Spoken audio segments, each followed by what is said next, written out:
It is the dead of winter in 1811 in Boston, Massachusetts. The city is quiet until heavy bronze church bells begin to toll violently in the belfries.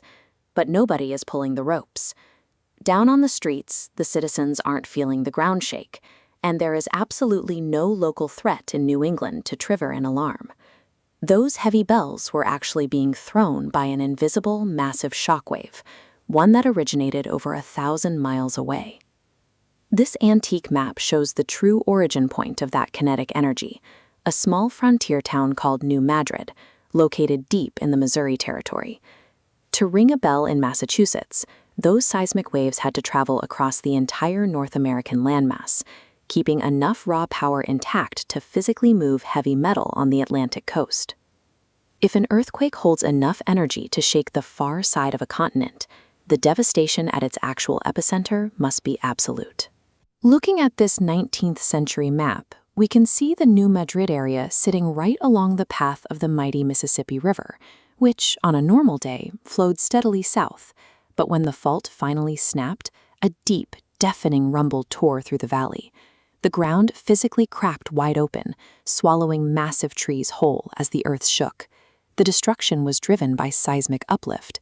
Instead of sliding side to side, tectonic pressure forced the earth into a violent upward thrust, creating a sudden rock wall.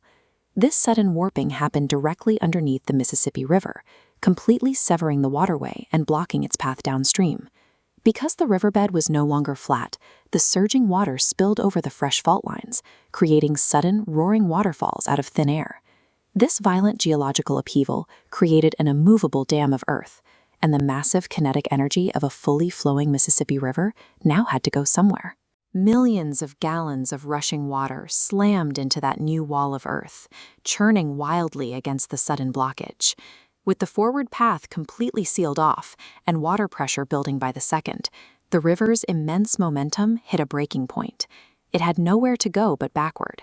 Giant, unnatural waves began rolling upstream, fighting the very laws of gravity. The sheer volume of displaced water was immense, pushing completely up and over the normal downward current of the river. The air filled with the roaring of conflicting currents and echoing thunder of mud and rock as the river practically tore its own banks apart. This backward flow sustained for several terrifying hours. This was a rare moment where tectonic pressure completely overpowered the basic geography of the continent. The backward flowing water violently breached the riverbanks, wiping out vulnerable cabins and settlements, and completely drowning a local Native American village. Eventually, the newly formed waterfalls and earthen dams collapsed under the weight. The Mississippi finally broke through and corrected its course south. Rather than receding back to the banks, the floodwaters settled into a massive new depression in the earth, carved out by the fault line. That settled water created Reelfoot Lake, an entirely new, permanent body of water born in a matter of hours. Today, the violence of its creation sits in stark contrast to its eerie stillness.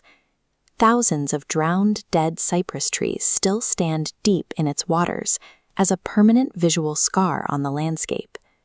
The New Madrid earthquakes of 1811 serve as a quiet warning. The fact that a river can reverse its flow and ring bells 1,000 miles away proves that massive, earth-shattering forces are always sleeping just beneath our feet.